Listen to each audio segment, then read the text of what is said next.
apakah seseorang yang kena tai itu wudunya batal? Ya. Di kitab Safinahnya itu ada 4 perkara yang membatalkan wudu. Dan nanti ini kita akan bahas satu persatu. Cara-cara membatalkan wudhu ketika ada seseorang ini sudah wudhu, Bang. Sudah wudhu, terus dari anggota tubuhnya dan lebih masuk akalnya ini di kaki ini terkena kotoran atau kotoran ayam, kotoran terserah, kotoran yang menajiskan. Apakah hal tersebut membatalkan atau tidak, dan tolong diberi alasannya.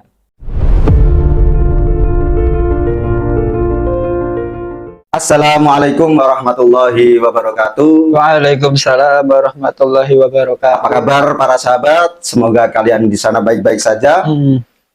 Bertemu lagi dengan kami di channel B3 Official, di mana kita akan mencoba mengupas terkait hukum-hukum keislaman yang mungkin menurut para umat yang belum mengetahui terkait hukum tersebut masih terasa tabu. Di sini saya tidak sendiri, kita ada Kang Baharudin.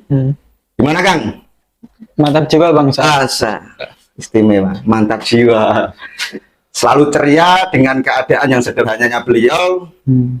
Di sini ada beberapa topik pembahasan. Yang pertama adalah hal-hal yang membatalkan wudhu. Hal-hal yang membatalkan wudhu. Ya, Bang. Gimana, Bang? Jadi nanti itu pembahasan kita ya. Itu yang kan temanya tentang membatalkan wudhu. Jadi yang membatalkan wudhu nanti ini ada 4. Ya, pembahasannya kita fokus yang di kitab Safinahnya itu ada 4 perkara yang membatalkan wudhu. Dan nanti ini kita akan bahas satu persatu. Oke, ada 4 ya? Ya, ada 4. Ini juga ada sedikit pertanyaan nih, Bang. Ya. Kang Baharudin, ada sedikit pertanyaan yang terkait tentang cara-cara membatalkan wudhu ketika ada seseorang ini sudah wudhu, Bang. Sudah wudhu, terus dari anggota tubuhnya dan lebih masuk akalnya ini di kaki ini terkena kotoran atau kotoran ayam, kotoran terserah, kotoran yang menajiskan. Nah, ini ada beberapa pertanyaan di situ.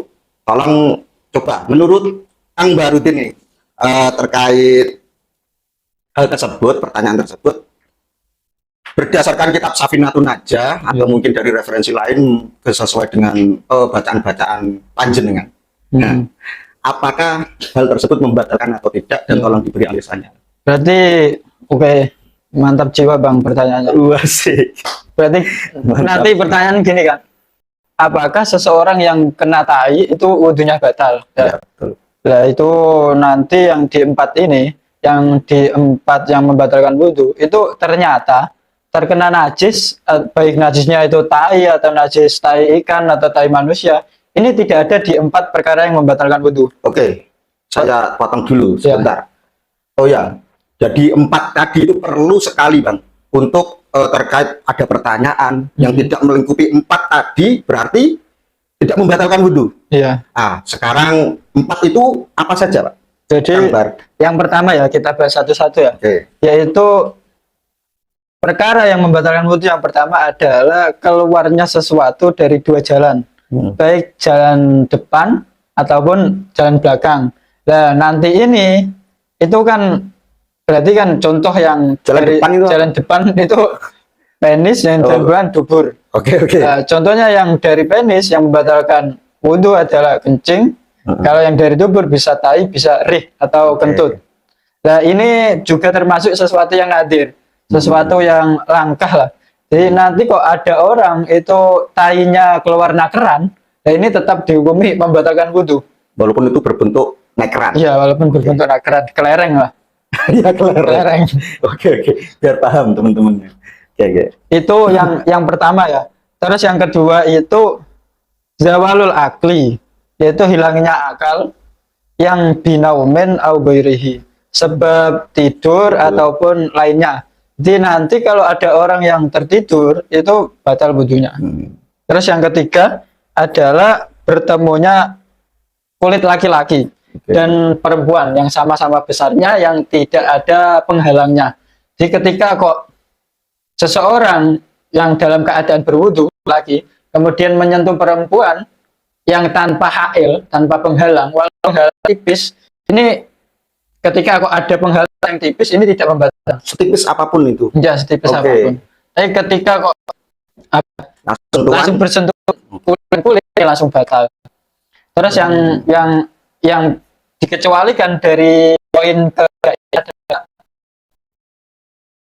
tabu dari seseorang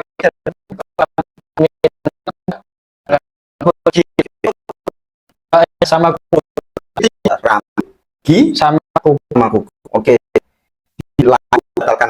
Iya. Oke. Terus yang terakhir itu apa? Menyentuh, Bang. Menyentuh. Iya, menyentuh.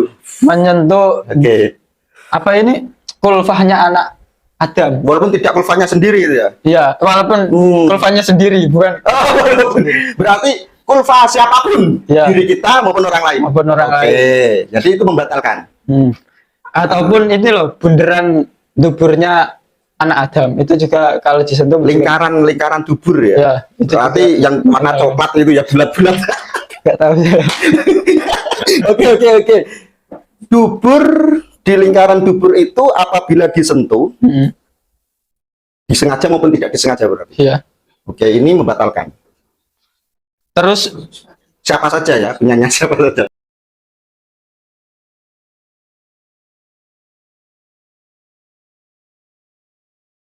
Iya. Terus saya ingin membahas yang masuk ke pertanyaan tadi, Bang. Iya. Jadi jika kok ada orang yang terkena tai, dia jalan-jalan kaki terus terkena tai ayam atau tai kotoran manusia, itu tidak dihukumi membatalkan wudhunya, tapi tetap dihukumi najis. Nah, jadi kalau dia mau melakukan sholat, ini harus dibersihkan dulu. Wajib berarti ya itu dibersihkan. Dan tidak perlu wudhu lagi. Statusnya dia belum batal wudhunya. Karena tidak masuk dalam 4 kategori tadi. Iya. Oke, Kang Barudin. Jadi pas juga terkait satu pertanyaan dari salah satu teman kita, di mana tai ini, teman-teman, tai ini tidak membatalkan wudhu. Yang penting tidak tai kita sendiri.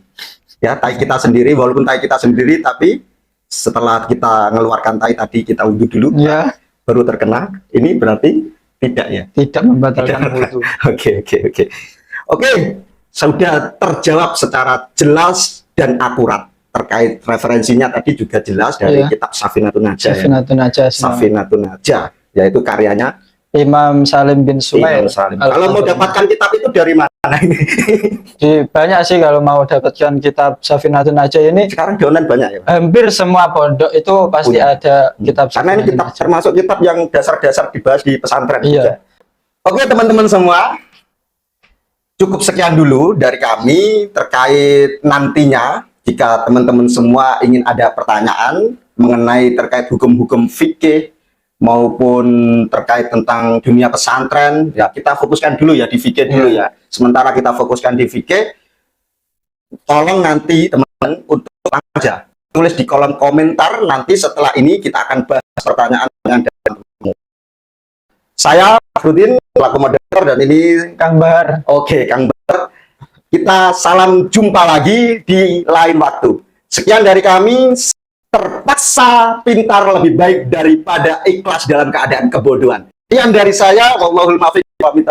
Assalamualaikum warahmatullahi wabarakatuh. Waalaikumsalam. Terima kasih.